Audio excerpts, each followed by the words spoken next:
18.5 Types of Development. We have been talking about development since the beginning of this chapter. अब जो student हमारे videos को line से देख रहे हैं वो आगे बहुत सारे वीडियोस पढ़ चुके हैं और हम लोग स्टार्टिंग से ही डेवलपमेंट के बारे में बात कर रहे हैं. All the examples cited above mention some of the other aspects of development. बहुत सारे उदाहरण हमने देखा आगे, ठीक है, जिसमें हम लोग अलग अलग पक्ष देख पाए विकास के.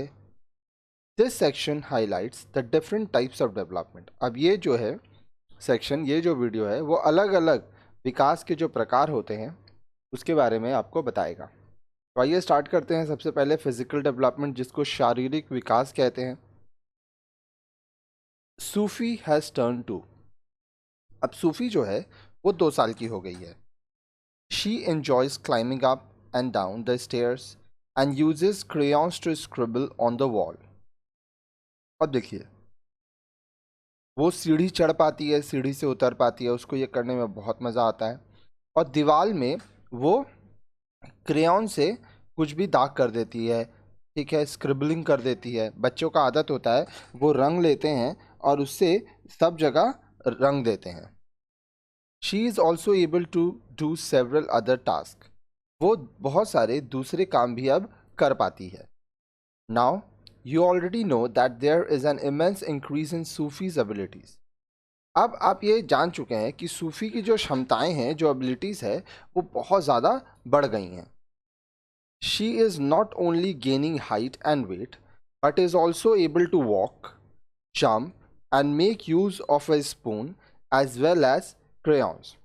अब देखिए, सूफी का सिर्फ वजन और लंबाई नहीं बढ़ रहा है, अब वो चल सकती है, कूद सकती है, चम्मच का इस्तेमाल कर सकती है और क्रेयॉन्स जो रंगने के लिए काम आता है उसका इस्तेमाल कर सकती है. Physical development is the most recognised and observable change in the life of a child.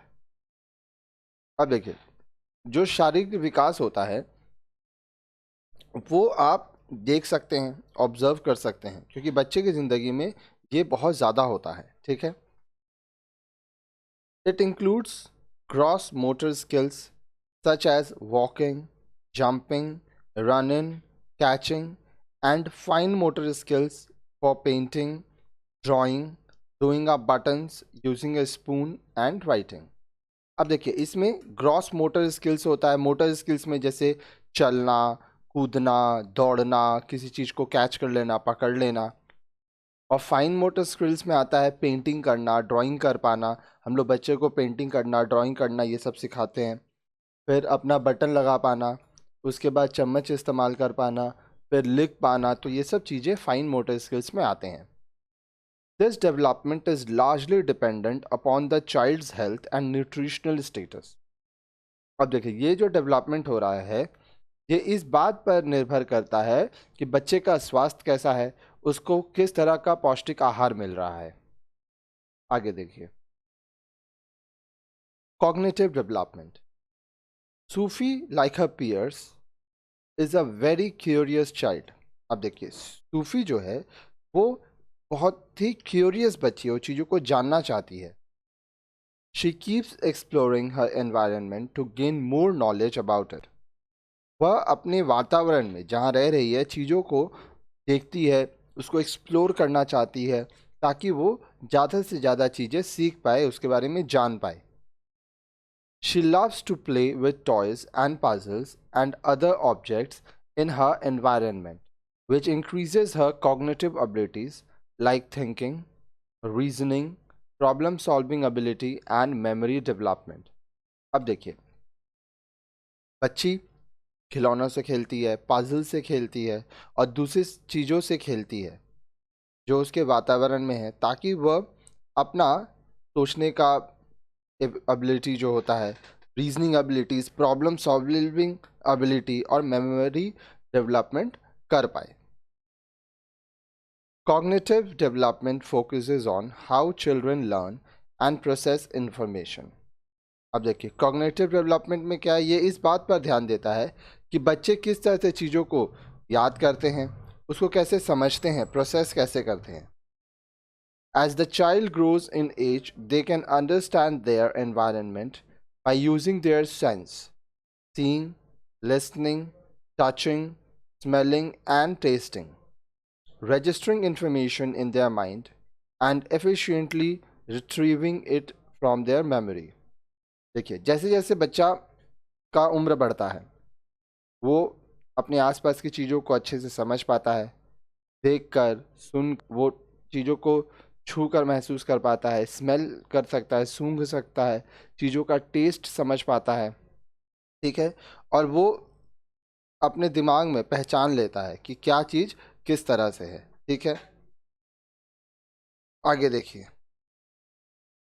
Social and emotional development. Nimrat and Sufi's parents and other caregivers loved the children and spent adequate time with them. अब देखिए, निम्रत और सूफी ये कौन है? दोनों बहनें हैं। इनके जो माता पिता हैं और दूसरे लोग जो इनका ख्याल रखते हैं, वो बच्चों से बहुत प्यार करते हैं और उन्हें बहुत समय देते हैं.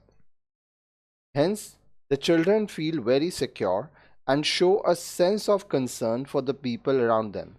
इसलिए जो बच्चे हैं वो खुद को बहुत सुरक्षित पाते हैं और उनके आसपास के जो लोग हैं वो ये दिखाते हैं कि वो बच्चों को बहुत प्यार करते हैं, उनका ख्याल रखते हैं. These are the indicators of sound social development among children. अब देखिए, बच्चे सुरक्षित हैं, उनको ये समझ में आ रहा है कि जो लोग हैं उनसे उनका ख्याल रख रहे हैं. तो ये सब क्या है? बच्चे का जो सामाजिक विकास है वो बहुत अच्छे से हो रहा है. The seeds of the social behavior are sown in infancy itself. अब देखिए, समाज में किस तरह से बच्चा व्यवहार करेगा ये बचपन में ही तय हो जाता है. ठीक है, आप बच्चे को जो चीज़ सिखाएंगे बच्चा वो सीखेगा, उस हिसाब से चीज़ों को करेगा. ठीक है, आगे देखिए. Young children also enjoy the company of their friends. They develop social skills like sharing, cooperation, patience, etc. in their interaction with peers and others. अब जो युवा बच्चे होते हैं, यंग चिल्ड्रन जो होते हैं, उनको अपने दोस्तों के साथ रहना बहुत पसंद होता है. वो अपना सोशल स्किल्स जो है, जैसे चीज़ों को बांट कर इस्तेमाल करना, एक दूसरे के साथ कोऑपरेट करना, धैर्य रखना, पेशेंस रखना, ठीक है, अपने दोस्तों के संग, दूसरों के संग, जिनके साथ रह रहे हैं उनके साथ अच्छे से रहना, ये सब चीज़ें सीखते हैं. Can you think of the times when you felt happy और सैड, एक्साइटेड और एंग्री? क्या आप उस समय के बारे में सोच सकते हैं जब आप खुश हुए हों, दुखी हुए हों, आप बहुत ज़्यादा उत्तेजित हो गए हों या गुस्सा हो गए हों? These are all different types of emotion. अब ये सब क्या है? ये अलग अलग तरह के इमोशंस हैं. Emotions are the stimulated or moved state of mind. Emotions क्या है? Stimulated or moved state of mind. Emotional development is the ability to control and manage one's emotion. अब देखिए, इमोशनल डेवलपमेंट कब होता है? आपका भावनात्मक विकास कब होता है? जब आप अपने इमोशंस को कंट्रोल कर पाते हैं, मैनेज कर पाते हैं. Children in their early childhood must be surrounded by people who are emotionally mature and stable and can manage their emotions. अब देखिए, जब बच्चे अपने अर्ली चाइल्डहुड के समय रहते हैं, जिन लोगों के आसपास वो रहते हैं, ठीक है, वो बहुत प्रभावित करता है.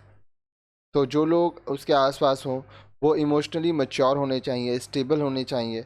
और बच्चे क्योंकि देख के सीखते हैं, अगर बच्चे के सामने कोई झगड़ा करेगा तो वो बच्चा सीख जाएगा. इसीलिए आपको ये ध्यान रखना होगा कि घर में अगर बच्चे हैं तो घर का माहौल अच्छा होना चाहिए. अब देखिए, यहाँ पे कुछ इमोशंस हैं. ये क्या है? जब हम लोग किसी से प्यार करते हैं, लव इस तरह का चेहरा बनाते हैं, सरप्राइज इस तरह का चेहरा, फियर डरना, सौरो दुख में रहना, प्राइड जब आपको अपने ऊपर गर्व होता है या किसी चीज़ पे गर्व होता है, जॉय जब आप खुश रहते हैं, शेम जब आपको शर्म आता है, एंगर जब आप गुस्सा होते हैं. तो इस तरह का स्माइली यहाँ पे दिया गया है ताकि आप चीज़ों को समझ पाएँ. ये अलग अलग तरह के इमोशंस हैं. आगे देखिए.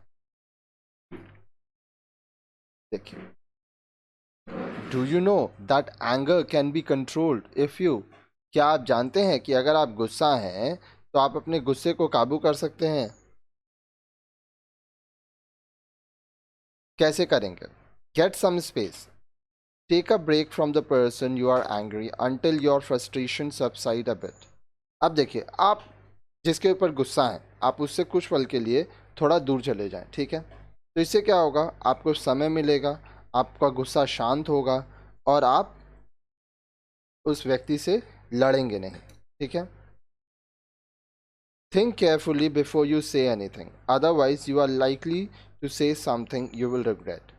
आप जो भी बोल रहे हैं वो बोलने से पहले सोच लीजिए, क्योंकि अगर आप बिना सोचे समझे बोलते हैं तो चांसेस हैं कि आप ऐसा कुछ बोल देंगे जो आपको नहीं बोलना चाहिए। बहुत बार ऐसा होता है, हम लोग देखते हैं कि जब लोग गुस्सा रहते हैं तो वो कुछ भी बोल देते हैं और बाद में पछताते हैं, इसीलिए हमेशा सोच समझ के बोलिए। Take a time out, although it may seem cliche, counting to 10 before reacting really can diffuse your temper। अब देखिए, सुनने में थोड़ा अटपटा लग सकता है, लेकिन अगर आप 10 तक काउंट करेंगे, जैसे 1 2 3 4 5 6 7 8 9 10, तो क्या होगा कि आपका जो गुस्सा है वो थोड़ा कम हो जाएगा।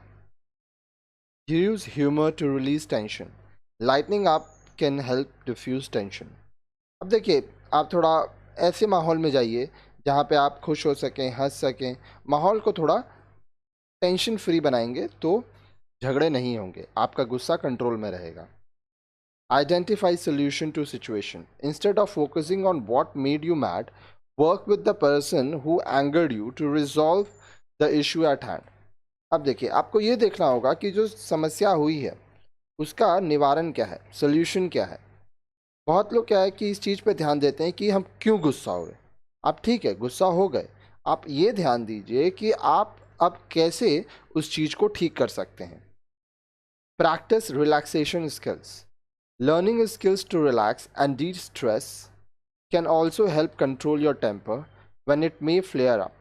अब देखिए, आपको ये वो सारे स्किल्स सीखने होंगे जिससे आप खुद को रिलैक्स कर सके, आप अपना तनाव कम कर सकें। इससे आप अपने गुस्से को, अपने टेम्पर को काफ़ी कंट्रोल कर पाएंगे जब आप गुस्सा होंगे।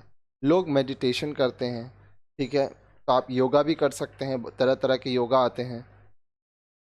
Gate some exercises, physical activity can provide an outlet of your emotions, especially if you are about to erupt. थोड़ा व्यायाम कीजिए, एक्सरसाइज कीजिए, ठीक है। एक्सरसाइज करने से क्या होता है कि आपका जो इमोशंस है वो बाहर निकलता है, ठीक है। और ऐसा भी होता है कि अगर आप बहुत ज़्यादा गुस्सा हैं और आप एक्सरसाइज करेंगे तो आपका गुस्सा बाहर निकलेगा, किसी से आप लड़ भी नहीं रहे हो और आप शांत हो जाओगे। आगे देखिए, 18.5.4 language development, interacting with others is very important for our day to day living. अब देखिए,